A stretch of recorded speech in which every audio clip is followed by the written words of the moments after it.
Muy buenas tardes a todos. Nuevamente estamos con la quinta conferencia a nivel institucional y esta vez tenemos el grato de honor de compartir toda su experiencia de investigación en patrimonio con la doctora Adine Gavazzi. Y en ese marco quiero hacer la presentación de la doctora. Ella tiene una amplia trayectoria en lo que es la arquitectura y paisaje prehispánico de Tiwanaku. No solamente una visión local, sino es una visión mucho más macro, mucho más, diría, de región andina. Y en ese marco, la doctora Adine tiene sus investigaciones no solo en Tiwanaku, sino en todo lo que es lo que llamamos la meseta andina, ya incluidos desde incluso de Cusco, todo lo que es la parte de la cordillera andina.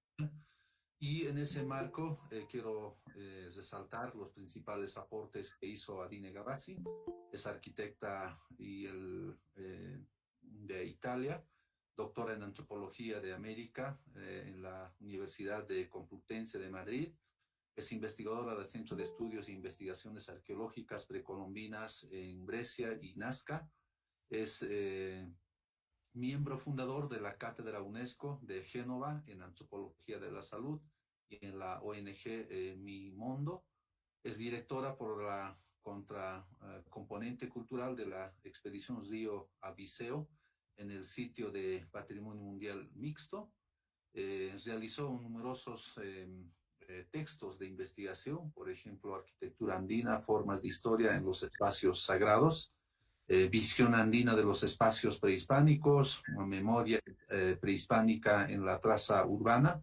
También ha realizado investigaciones en las que enfocan, por ejemplo, los espacios sagrados en los centros ceremoniales y capitales teocráticas andinas, como en el caso de Cusco, en el caso de Tiwanaku, Ollantaytambo, y muchos aportes de producción intelectual. En ese entendido, queremos darle la bienvenida, doctora Adine. Gracias por permitir compartir su conocimiento con nosotros, en este caso el Centro de Investigaciones Arqueológicas, Antropológicas de Tiwanaku. Te doy la bienvenida y te cedo para que puedas llevar este evento, que es la quinta conferencia acerca de Tiwanaku y la región andina. Walisuma Aruma Kipanaya Tashpa Chanitaki. Buenas noches con todos. Muchas gracias. Oh, Es hermana una Adine, gran me felicidad. alegra muchísimo, muchísimo que usted hable. Entonces tengo que volver a reiterar mi invitación. Kamisaki Kuyaka, Aski Heipokipanaya, Naira Kataru, Saranteñani, acá y Atichauimampi. Buenas tardes, hermano. Muchas gracias. Es una felicidad realmente compartir después de un tiempo mi entusiasmo, lo que yo he aprendido en el Centro Ceremonial de Tiwanaku, en este sitio de Patrimonio Mundial tan importante no solamente para la comprensión de los lugares sagrados de los Andes, sino para la comprensión de las cosmovisiones y de cómo ellas se desarrollan en las diferentes geografías del mundo. Con razón, Tiwanaku forma parte de un sitio de patrimonio mundial, porque los valores que contienen tan excepcionales hablan a todos. Y han hablado a todos desde que tenemos registros escritos, fotográficos, dibujos, textos. Desde que hay registros, ninguno ha dejado la experiencia de Tiwanaku como un hecho desapercibido o sin importancia. Es decir, todos los que han atravesado Tiwanaku lo han registrado como literalmente una experiencia central.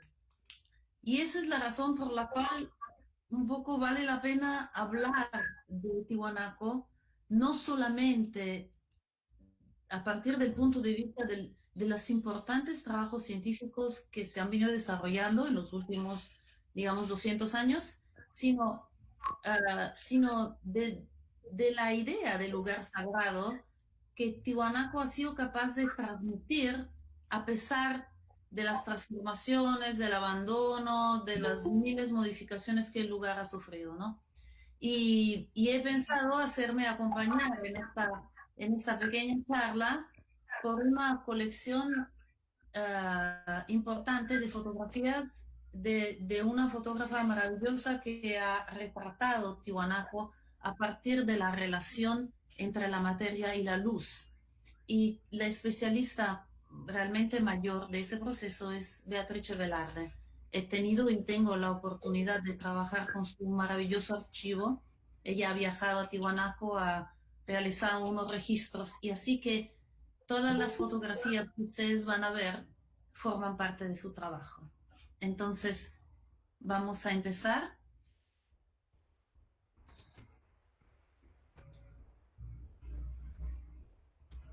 Adelante, adelante, doctora. ¿Me avisan? ¿Se pueden ver? ¿Logran ver? ¿Se logra ver la pantalla? Sí, ya vimos, doctora. Muy bien. Entonces, el trabajo que se refiere a Tiwanaku o Taipicala o como lo queremos llamar, siempre se ha fundamentado en la relación entre la luz, la materia, la roca, el paisaje sagrado y de alguna manera un orden que asocia al agua a una llanura muy vasta. Y para organizar todo eso, los habitantes de esa región han encontrado unos símbolos formales que le han permitido no solamente orientarse culturalmente, sino dejar una huella que todavía levanta muchos interrogantes en toda la investigación científica. La primera imagen que todos tenemos pensando en Tiwanaku es la famosísima Puerta del Sol, casi más retratada que estudiada, y que me gusta mostrar en esta imagen, porque inmediatamente la vemos relacionada a un territorio donde el color del cielo, la llanura extraordinariamente vasta, inmediatamente pone en contacto la arquitectura y la planificación con un territorio inmenso. A pesar de que una puerta se concibe como un umbral, donde quizás poniéndose en el medio o atravesándola, se entraba a formar parte de un espacio elegido o sagrado, o uno tenía la oportunidad de ponerse en relación directa, por ejemplo, con los rayos del sol naciente. Una imagen de ese tipo, un umbral de ese tipo, se relaciona no a un pequeño valle o un contexto reducido o frente al cual hay una única montaña que domina, sino literalmente hacia el concepto de infinitud. Esa imagen nos muestra muy bien cómo una puerta trata de formar un marco, trata de limitar el inmediato sentido de ilimitado del cual todos los autores hablan. Todos los que empiezan a retratar ese umbral notan su monumentalidad, su vastedad, pero al mismo tiempo lo presentan como si se tratara de un elemento completamente alejado de su propia herencia. Acá, por ejemplo, Squire, un autor que viajó por todos los Andes y se dedicó a retratar muchísimos monumentos, siendo un hombre del 1800, del siglo XIX, pone esos contextos en atmósferas casi ruinistas, donde los personajes parecen unos caracteres que se mueven entre ruinas de un pasado incomprensible e inconocible, cuyos herederos son unos indígenas con los cuales casi no hay contacto.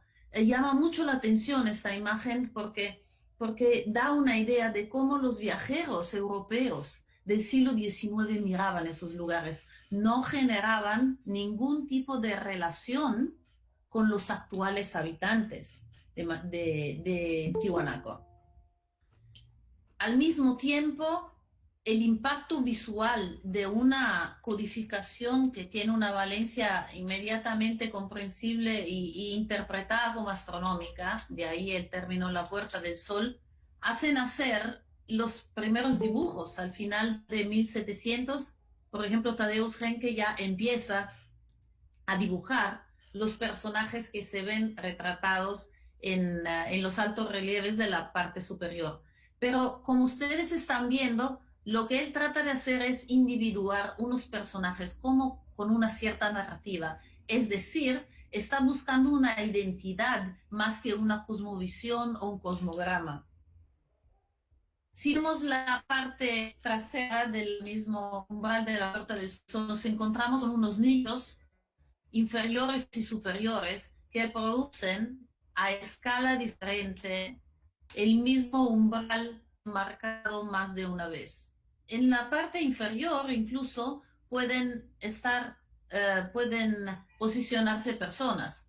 Y el papel de las sombras y de la luz relativamente a esa parte que nosotros llamamos trasera de alguna manera arbitrariamente, nos indica cómo ese umbral pudo funcionar en dos lados, con dos caras. Eso es una forma de imaginar un umbral como un lugar que une y no un lugar que separa, que normalmente es la forma en que la arquitectura occidental trata de concebir los umbrales.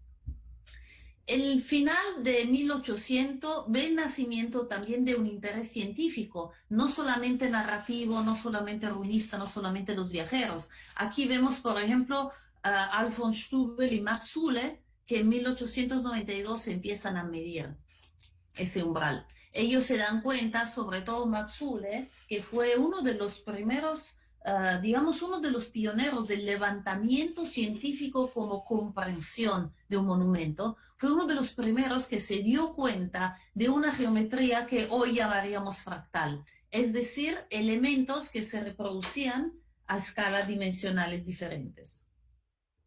Poznański, que todos conocen por haber transformado el sitio de Tiwanaku casi en una obsesión personal y haber tratado de construir una teoría, una interpretación literalmente totalizante, que en el tiempo no ha tenido mucho éxito, en realidad tiene una atención y un interés fotográfico hacia los habitantes del lugar. Es el primer autor que mira a los habitantes no solamente como seres humanos, sino como testigos de una cultura. Y se pregunta acerca de la relación entre los habitantes de un tiempo y los habitantes de hoy. Su trabajo tiene el mérito de haber puesto en primer plano la atención sobre un monumento quizás menos conocidos y menos estudiados. Y sus límites, como todos sabemos, es haber creado una teoría totalizante en la cual Tiwanaku no surgió como una grandísima expresión de una civilización que grabó en la roca sus cosmovisiones, sino casi el origen mismo de toda la humanidad del continente. Lo vemos acá en un retrato adentro de la Puerta del Sol, y pensé juntar la interpretación que Beatrice Velarde da de este umbral, en el cual nos muestra como la monumentalidad existe en la sencillez. O sea, la grandeza de un monumento no depende de sus dimensiones, sino de la importancia de las ideas y de las preguntas que levanta. Eso es un tema fundamental quizás para el acercamiento a la comprensión de Tiwanaku, porque como el mismo Poznański registró, el territorio ya estaba completamente modificado por muchos eventos históricos y acá vemos unos restos de centenares y centenares de elementos líticos que aparecen casi abandonados. En particular hay uno a la izquierda que ustedes ven con tres depresiones que Beatrice Velarde ha fotografiado como si se tratara de un personaje con dos grandes ojos que de alguna manera está subiendo solito y en un campo. Hay un trato bien importante de la fotografía de Beatrice Velarde en Tiwanaku y es como ella da vida a los elementos líticos. Ella no considera los elementos líticos como objetos inanimados, sino como seres. Y si nosotros comparamos esa forma de describir estos, por así decir, personajes que Beatrice Velarde hace de forma estética, con una visión andina ancestral de la roca y de la montaña como de seres dotados de sentidos de voluntad y de conciencia, encontramos un hilo bien interesante, una interpretación contemporánea de un sentir y de un ver extraordinariamente antiguo. Poznanski aquí también se da cuenta de la miniaturización del espacio construido. Observa cómo la monumentalidad existe a gran tamaño en las grandes puertas, pero existe también miniaturizadas. Esos marcos recurren en cada dimensión. Y también lo ve Beatrice. Y ella observa la misma idéntica roca, pero ya en otro contexto. Ella ve esos elementos casi como náufragos de un sistema mayor, que fue juntado según una lógica y un sentido, y delante del cual hoy nosotros encontramos solamente fragmentos. Los autores del siglo XIX no solamente tienen esta actitud romántico-ruinista. Por ejemplo, hay un dibujo muy interesante de Maurice Rugendas de 1840, en el cual notamos por primera vez un interés hacia los monolitos. Vemos figuras humanas, vemos una pequeña figurita humana en el centro, pero realmente acá el paisaje está en relación con los elementos, no con el sentido de ruina, no con el sentido de destrucción o de abandono que Squire de alguna manera trataba de vehicularnos. Esto es una actitud científica. Quien está observando y dibujando esos elementos líticos, como ustedes notan, trata de demora mucho tiempo en definir todos los elementos, porque son estos que hablan de un conjunto construido que expresó una cosmovisión y un orden cósmico. En cambio, ustedes ven la misma imagen redactada y realizada por Squire, en la cual vemos cómo esos elementos en realidad son parte de unas ruinas. Otra vez vemos los personajes como si fueran episódicos, y no realmente protagonistas y últimos herederos conectados a una herencia mayor.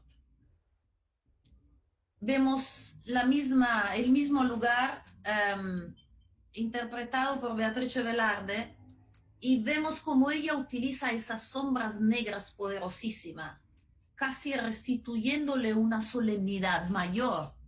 Esos monolitos se presentan estéticamente como grandes personajes, casi como el monolito Bennett, casi como todos los monolitos que son a su vez esculturas.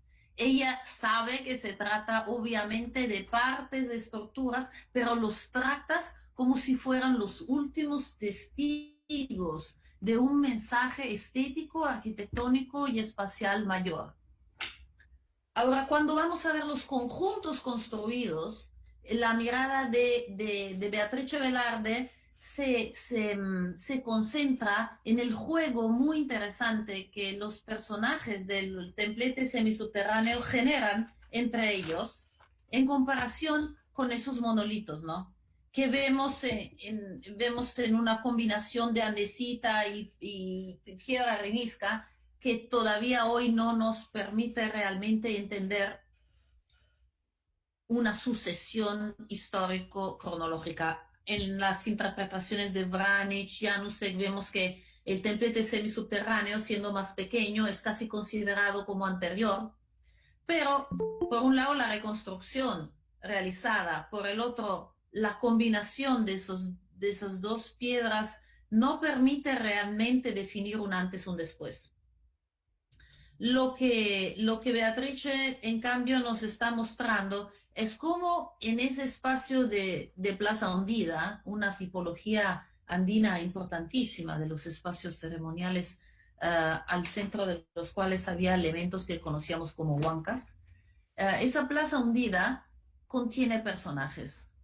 Es como si los antepasados, o lo que queda de las imágenes de los antepasados, se hubiesen reunidos como para participar o de alguna manera generar una conexión visual física y real con el tipo de ceremonia que se estaba realizando en ese entonces. Los elementos, los bloques inmensos que forman esos grandes ingresos nos hablan de un trabajo de ensamblaje lento, pausado y que requiere un transporte desde un área muy lejana y que al mismo tiempo concibe un tipo de arquitectura pensado para quedar ahí mucho tiempo, para expresar un cierto tipo de orden perpetuo. Eso fue así también en cualquier recinto y en muchísimas plataformas que definían espacios cosmológicos. Es decir, cada una de esas plataformas, cada uno de sus templos, proyectaba en la Tierra una cosmovisión celeste. Y esa casi obsesión hacia el recinto, esta idea de cerrar constantemente y de dar un ritmo a ese cierre que nosotros vemos a través de esos monolitos, es una clave de lectura importante para entender cómo el movimiento del tiempo a través del movimiento visible, obviamente, de los cuerpos celestes, se pudo proyectar a través de un sistema de medidas en el espacio, en un recinto. Es decir, por un lado, los grandes monolitos nos hablan de una monumentalidad que quiere expresar un cierto tipo de eternidad, y por el otro, los recintos con monolitos casi rítmicos y combinados con rostros de personajes antepasados, transforman el tiempo en un espacio cercado. Y los vemos acá, cada uno de ellos distinto, como unas cabezas clavas que encontraríamos en Chavín, por ejemplo, pero en Chavín sabemos que esos personajes iban hacia afuera. La relación que se establece con esos rostros es una relación personal, íntima, que fue de todos los habitantes y de todos los participantes a esas ceremonias. Pero claro, las arquitecturas son mucho más de eso, y por muchísimo tiempo, hasta el levantamiento, por ejemplo, de Akapana, de Poznański, de 1945, nos hemos acostumbrado a verlos en dos dimensiones. Comprender Tiahuanaco en dos dimensiones es, francamente hablando, muy improbable. Hay que esperar hasta el trabajo de Stella Nair, que junto a Protzen elabora por primera vez un maravilloso estudio sobre la técnica de construcción, la técnica de corte, la técnica de ensamblaje, observando cómo cada expresión constructiva se transforma en realidad en una expresión estética cuyo nivel de elaboración es extraordinariamente elevado. Y realmente donde Squire nos muestra, por ejemplo, una arquitectura siempre asociada al concepto de ruinas y donde trata de identificar, como vemos acá, unas chacanas, unos escalonados, unos elementos de doble escalonados como abandonados. Beatrice Velarde, en cambio, ve en la chacana un símbolo poderoso que sigue funcionando hasta en la fractura de los mismos elementos, hasta pareciendo como partes abandonadas de un discurso que fue mayor. Beatrice nos muestra cómo el símbolo de esa chacana persiste y sigue expresando un mensaje y vehiculando un mensaje hasta hoy en día. Es decir, el contrario exacto del concepto de ruina.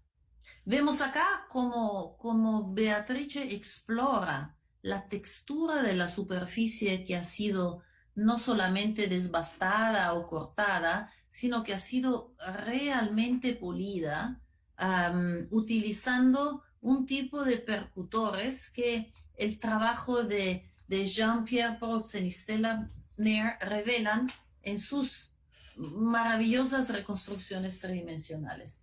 Son realmente los primeros que observan el acto de construir, es decir, establecen un número de preguntas a partir de las ideas de los constructores. Eso es un punto importantísimo porque es solamente a partir de las ideas de los constructores y de sus resultados, como se ve también, por ejemplo, en muchos levantamientos tecnomorfológicos de muchos sitios, que nosotros logramos entender muchas intenciones a nivel constructivo general, ¿no? La idea del fractal que Max Zull empieza a rozar se vuelve acá una realidad, sea en las extraordinarias fotografías de Beatrice, que en el análisis tridimensional que Jean-Pierre Protzen y Stella Nair realizan a principios del siglo XXI. Escalonado es un proceso en el mundo andino que existe en muchas dimensiones y a diferentes niveles. De hecho, la imagen del escalonado expresa un nivel, sea que se trate de un umbral, sea que se trate de un pequeño alto relieve, sea que se trate de un sistema escalonado y de un montículo, la comprensión de niveles de realidad, de niveles de evolución del espacio del tiempo, gobierna una idea cosmológica del mundo en el que nosotros estamos destinados a formar parte de niveles distintos. Es decir, que subir a un montículo escalonado, subir a un templo, significa atravesar esos niveles. Y cuando nosotros vemos una chacana, significa que esos niveles van en todas las direcciones. Por esta razón, para los incas fue tan interesante el utilizo de ese símbolo, porque ellos transformaron esta idea de expansión y superamiento en una chacana que va en 4 direcciones. Sin embargo, la realidad del fragmento y de la disolución del sitio es un desafío mayor. Y por esta razón, más que hacer inmensas teorías como trató Poznański de juntar, encuentro que el trabajo minucioso y atento de Protzen y de Stella Nair, recomponiendo el esfuerzo, la técnica, las ideas que hay adentro del acto constructivo, sean realmente positivas. Vengo ahora a mi realmente pequeñísima intervención en Tiwanaku. Eso sucedió entre el 2008-2009. Participé al proyecto Tiwanaku, una misión europea de investigaciones arqueológicas soportadas por el Ministerio de Asuntos Exteriores italianos, el Ministerio de Relaciones Exteriores de Polonia y la Comisión Nacional Polaca para UNESCO, y con una tríplice dirección entre Giuseppe Refici, que fue, bueno, con él yo empecé, digamos, mi trabajo en los Andes, en Cahuachi, y gracias a él tuve la oportunidad de trabajar en Tiwanaku, con Mario Giocolsi, del Centro de Estudios Andinos de la Universidad de Varsovia, un excelente arqueastrónomo con el cual nuestra cátedra tiene una buenísima relación también en otros sitios de patrimonio mundial, como por ejemplo Machu Picchu, y con Julio Condori, que hoy nos ha tan amablemente dado la bienvenida. Esas 3 entidades se juntaron en realizar un primer estudio sobre la roca del Cantatayita, con mucha probabilidad una miniaturización de un espacio sagrado, que fue concebida así para comprender en un espacio pequeño y medible con tus ojos una dimensión inmensa. Es decir, las que se llaman maquetas no solamente eran pruebas en la roca de una modalidad constructiva que se podía realizar en escala humana, sino también realizaban la miniaturización de conceptos y de cosmovisiones. Y hay un punto bien interesante que Beatrice nota con esta extraordinaria fotografía, y la podemos ver en esos pequeños grabados que parecen grabados vandálicos del siglo XX, y en realidad no son. Muchos de ellos expresan cruces o describen en época colonial un reconocimiento de esta roca como elemento sagrado. Esto es una fotografía que tiene un valor arqueológico y etnográfico inmenso, porque nos indica que a pesar del abandono del lugar, a pesar de la transformación y de la disgregación de muchísimos templos y de muchas áreas, los habitantes de esa región siguieron llegando acá y dejaron ofrenda en esos lugares. De hecho, la excavación reveló lo que quedaba de todas las ofrendas que habían sido realizadas alrededor de esta roca mayor. Y sus actos, o sea, dejar su huella grabada en la roca, significaba volver a pertenecer, volver a establecer un lazo de comprensión con esa forma de organizar el mundo. Eso es el lindísimo principio de levantamiento realizado por Slavoj Žižkovský, con el cual hemos empezado a observar el espacio alrededor de Cataíta. Y yo en particular me he dedicado a la observación del Cataíta como de un microcosmos. Un pequeño espacio ceremonial miniaturizado delante del cual tú mismo te transformas en un gigante. Las miniaturizaciones tienen el poder extraordinario de transformarnos, gracias a la diferencia de medida, en gigantes. Pero claro, si seguimos en cambio mirándolos desde un punto de vista occidental y del siglo XIX, solo vamos a encontrar levantamientos en los cuales las plazas hundidas y los montículos escalonados son asemejados a geometrías exactas. La mirada desde el cielo, sin embargo, es una tensión y es una pregunta importante para toda la investigación occidental. El primero que realiza un dibujo muy interesante del área es Adolphe Bandelier en 1894, y llegamos muy rápidamente, por el poco tiempo que tenemos para esa pequeña charla, a la más reciente y más novedosa interpretación de ese mismo espacio, un poco más de 100 años después, en el cual Nicola Massini y Rosa La Saponara, juntando a diferentes tecnologías, integrándolas en una única imagen, desde LiDAR, desde imágenes satelitares, desde radar geomagnéticos, desde levantamientos desde el aire y desde la tierra, logran generar mapas en los cuales se ven los movimientos, por ejemplo, de los canales, de los fosos, de las aguas, y logran darnos, gracias a la integración de diferentes tecnologías, una nueva visión de Tiwanaku a partir de su planificación territorial. Ese trabajo es realmente muy importante porque Nicola Massini ha sido un pionero de esta tecnología. Él ha empezado a realizar estos trabajos en Cahuachi y de ahí los ha aplicado en Tiwanaku, siempre formando parte de esta misión ítalo-polaca, y los ha después desarrollado en Pachacamac, también recientemente en Machu Picchu, y su trabajo de integración de diferentes tecnologías para poder leer de forma no invasiva el territorio y comprender su planificación es destinado a tener mucho éxito y a tener sobre todo una escuela que se desarrolla a partir de esta visión. Vemos acá, por ejemplo, cómo él identifica el río, los fosos, y está buscando la organización del territorio a partir de la organización de sus aguas. Hablaba de herencia, de esta forma de mirar, y esta herencia claramente se materializa en el proyecto de preservación y conservación de Tiwanaku y de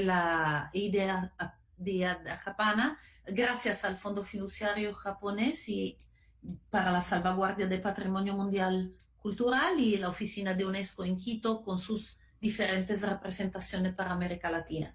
La combinación de esas dos instituciones ha permitido generar nuevos levantamientos desde el aire, gracias también a la aplicación de la tecnología LiDAR, en la cual finalmente podemos darnos cuenta de cómo el sistema de drenaje y de canalización que se realizaba alrededor de Tiwanaku formulaba un paisaje artificial completamente transformado y completamente planificado alrededor de los grandes montículos.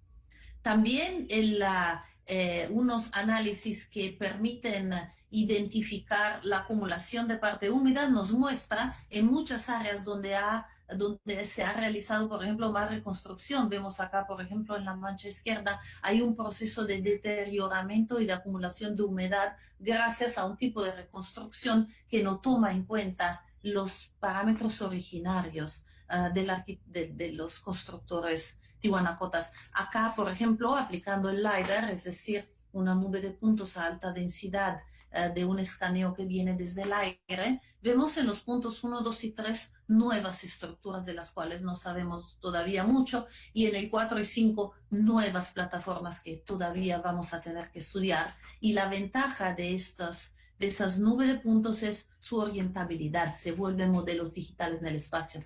Una lindísima representación, por ejemplo, de un geoglifo, del cual conocíamos la existencia, pero ahora por primera vez logramos verla. Volviendo al final con las representaciones fotográficas de Poznański, que, como decía, por primero fue, a pesar de sus ideas, el que buscó una relación con los habitantes.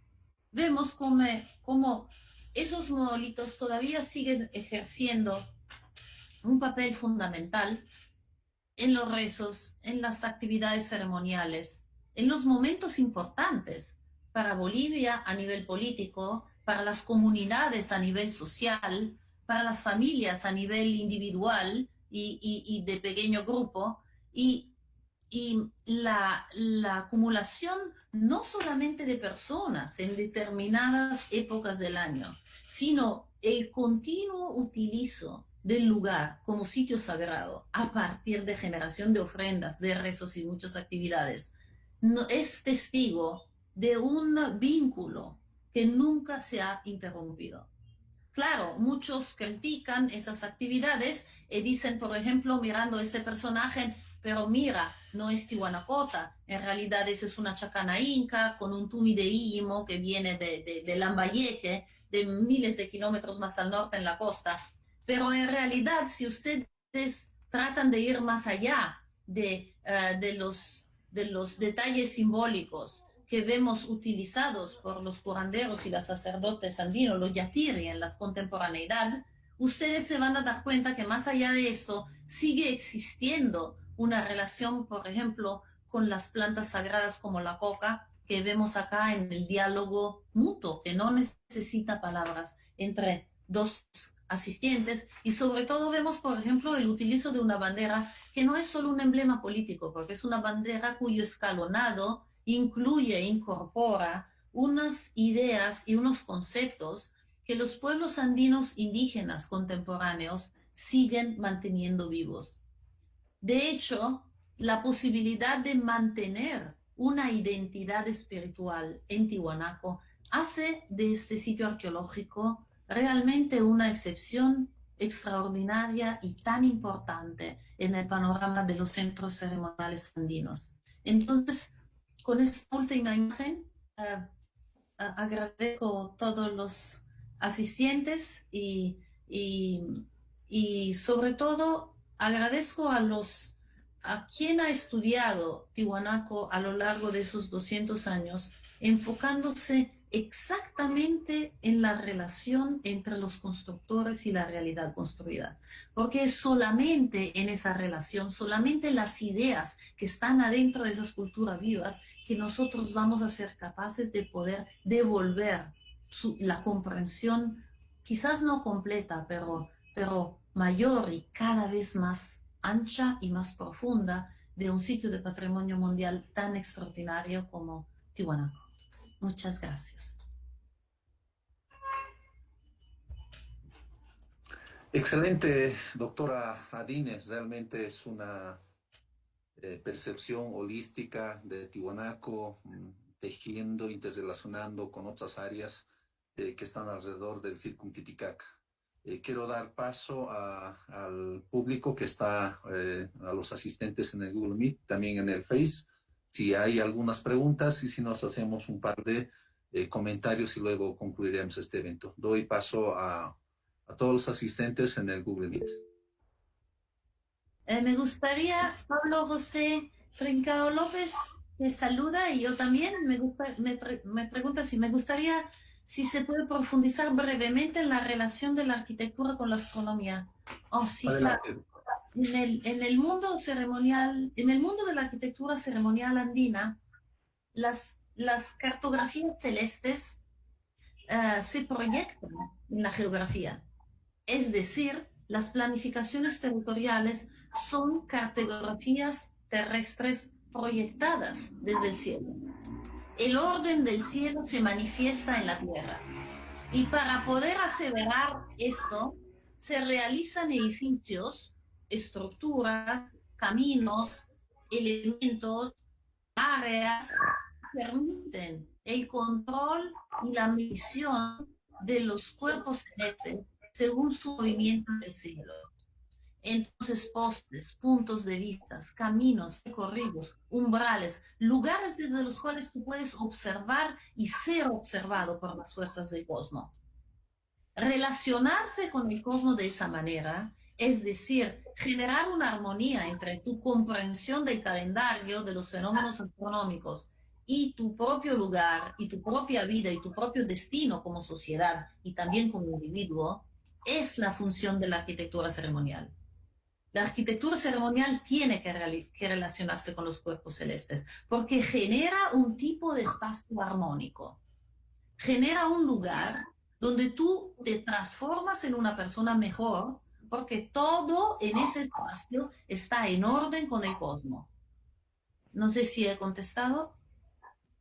Sí, sí, Sí. doctora. Hay otra pregunta. Bueno, entonces, ¿qué opinas de la teoría de Poznansky respecto a Tiwanaku? Tiene más de 15.000 años, 20.000 años, 30.000. Bueno, el lugar fue sagrado siempre. El lugar siempre fue sagrado. La construcción que se realiza en Tiwanaku es una declaración codificada de este sentir. Y ese sentir es en todos los que han caminado por ahí.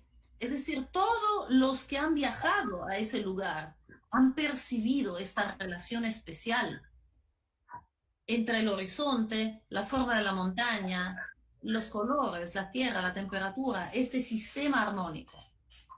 En la época de los Tiwanaku, que nosotros a través de radiocarbonos sabemos que corresponde más o menos a la época intermedio temprano, se ha realizado esta arquitectura monumental que ha codificado socialmente, económicamente y también en el espacio esas ideas. Ha transformado una forma de sentir el espacio sagrado en estructuras. Entonces, si la ciencia, digamos, desmiente ese 15.000 desde el punto de vista de las estructuras, la verdad es que un lugar sagrado siempre lo es, antes y después de la realización de arquitectura.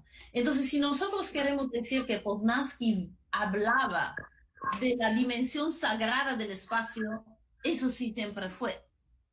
Pero si estamos hablando de las arquitecturas, incluso de la secuencia constructiva, porque sabemos que no hubo solamente una fase constructiva.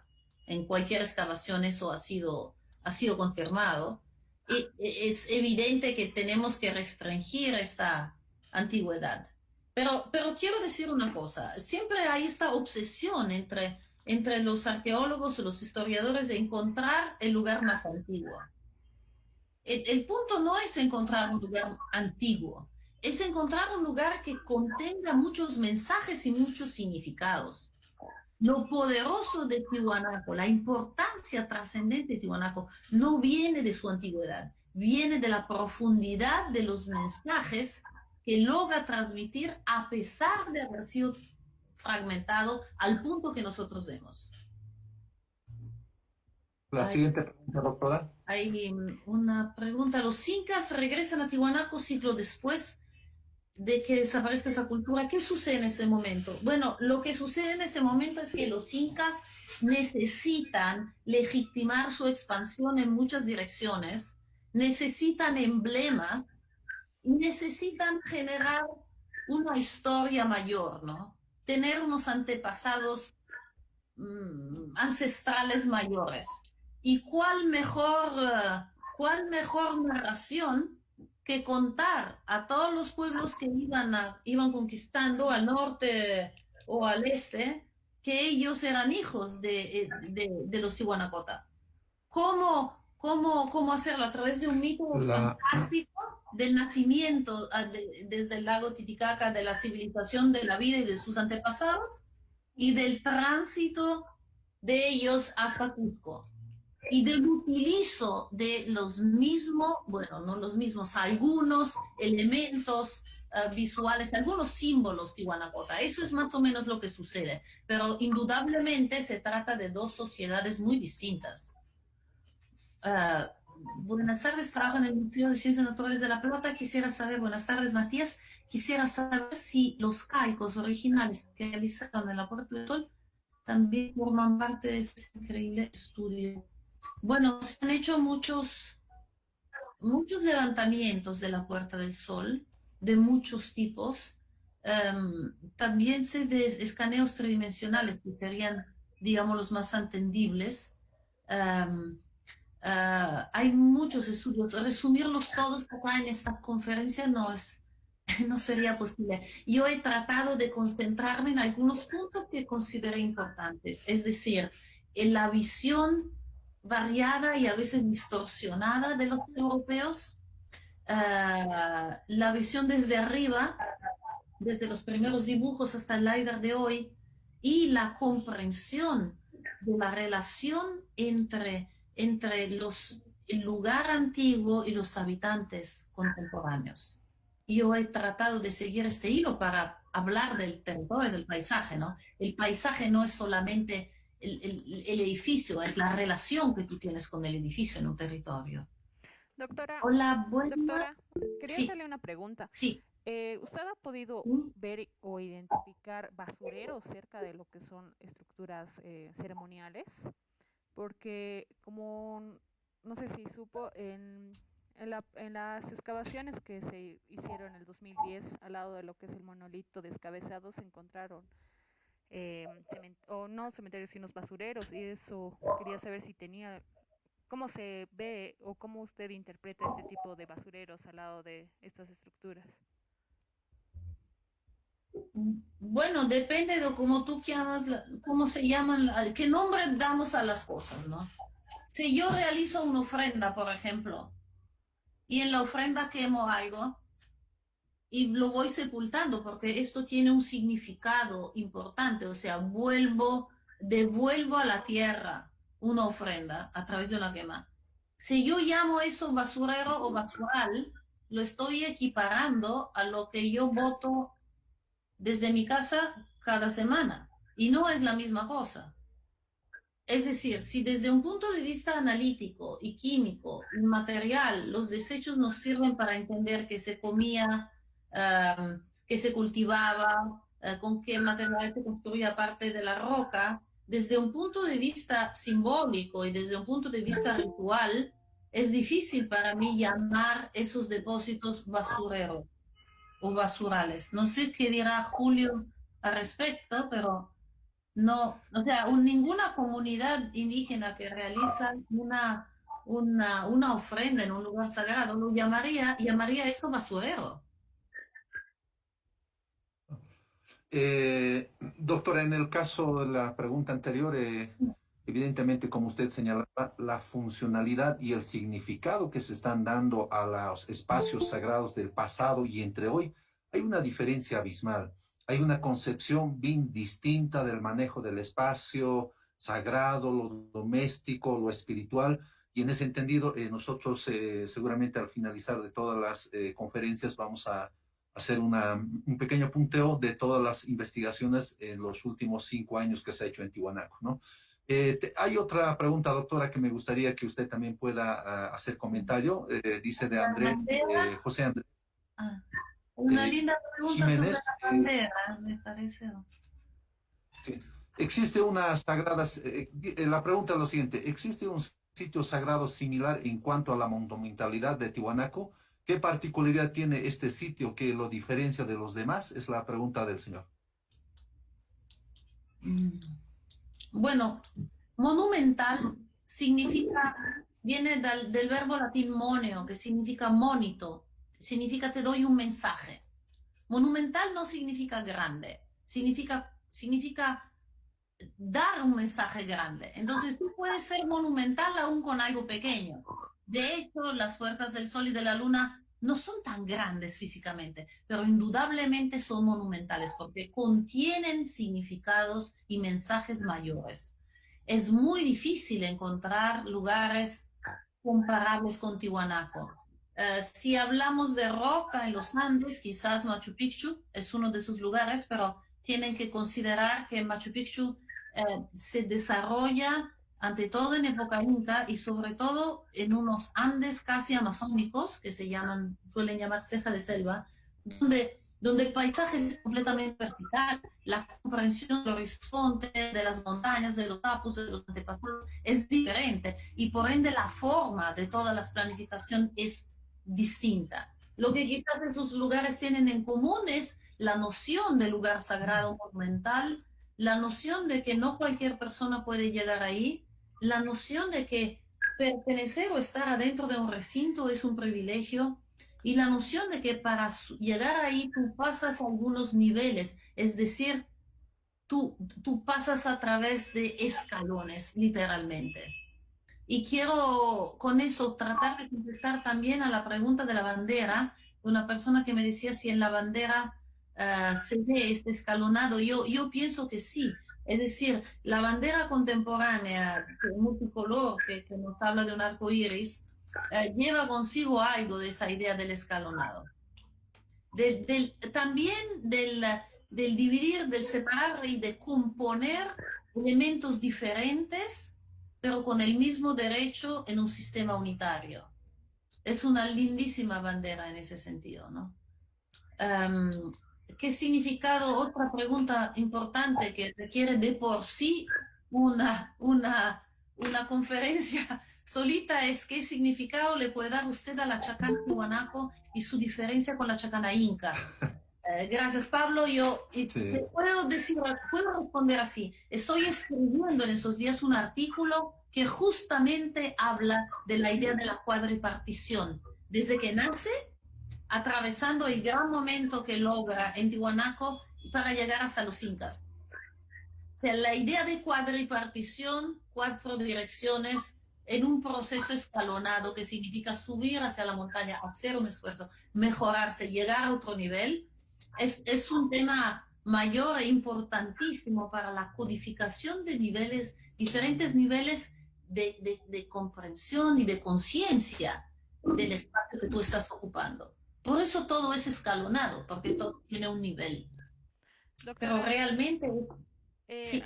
Hay otra pregunta sobre alguna información sobre los canales de desagüe de Tiwanaku, los cuales permiten que no se inunde Tiwanaku, ¿no?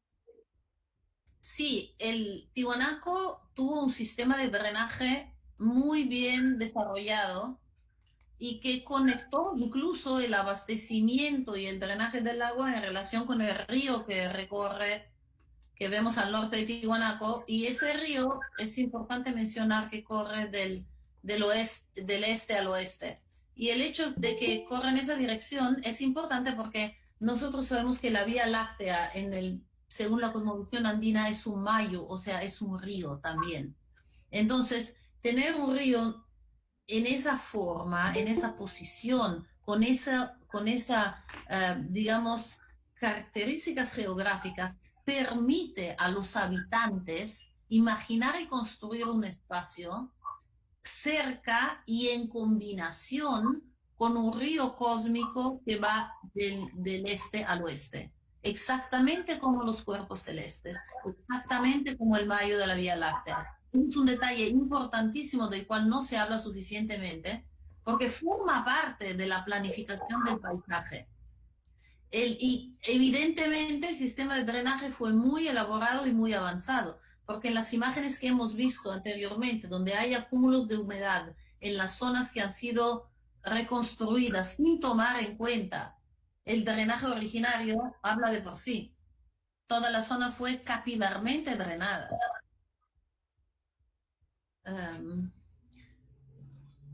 Podemos decir que los espacios públicos ceremoniales de Tiwanaku responderían a la importancia que actualmente debemos tener en nuestras ciudades de los espacios públicos y su relación basada con la naturaleza. Yo, gracias por la pregunta, Ruth, yo me atrevo a decir mucho más.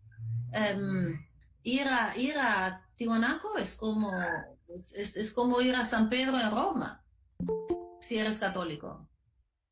Entonces, cuando vas a San Pedro en Roma, estás yendo al centro ceremonial central de la cristianidad. Y eso sucedió en Tiwanaku. Eso fue el centro de ese mundo, de ese universo, materializado a través de la roca, pero no una roca que solamente, cuya narrativa vehicula solo una estética, es una roca de organización y cuyo trabajo, cuya narrativa vehicula una completa cosmovisión. Y los últimos elementos de esas cosmovisiones existen hoy en las comunidades indígenas y campesinas. Perfecto. La última cosa que me decir alrededor de eso que me parece tan importante, yo me acuerdo que cuando participé al proyecto de Cantataita, cada mañana los obreros, el grupo de obreros, las cuadrillas de personal llegaba y lo primero que hacían era respetuosamente saludar y pedir permiso al lugar. ¿Qué significa eso? Significa que el trabajo científico puede tranquilamente en el siglo XXI convivir con tu forma de pensar, tu comprensión espiritual del lugar, tu propia ancestralidad. Y la forma que esas personas tenían de mirar las rocas era tan interesante porque ellos la comprendían de una forma con una dimensión interiorizada extraordinaria que cualquier estudiante de arqueología no tenía, porque llegando desde lejos no podía conocer.